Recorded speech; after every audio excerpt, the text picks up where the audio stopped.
Hi මම මෙයාලට අරගෙන එන්නේ මායි අපේ අයියයි කෙනෙක් රුපියල් 2000 වෙන්න විතරක් වියදම් කරලා අපි දෙන්න ගිහින් කාපු කොරියන් කෑම ගැන පෙන්නන්න.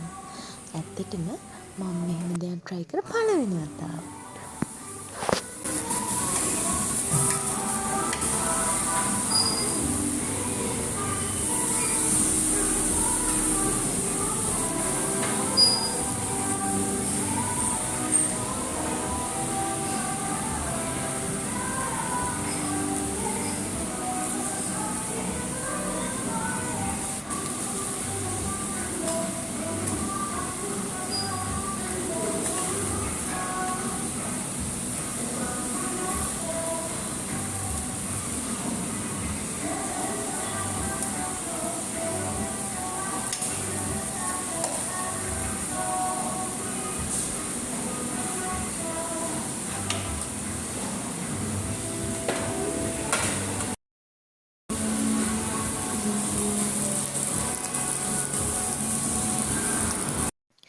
අයියා නම් මීට කලින් ඕන තරම් කොරියන් කෑම කොරියාවෙදිම try කරලා තියෙනවා.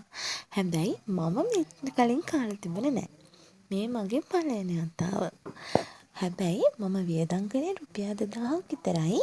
ඔන්න බලන්නකෝ මං කාපු කෑම ගොඩ මං ඔයාලට පෙන්නන්නම්.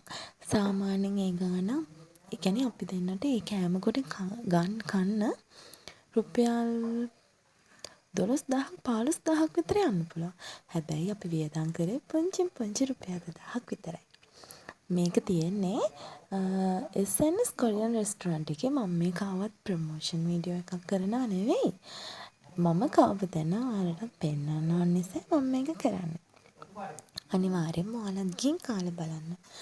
අපි දෙන්න කාපු කෑම ටික තමයි මම ඔයාලට ෆොටෝස් දාලා තියෙන්නේ.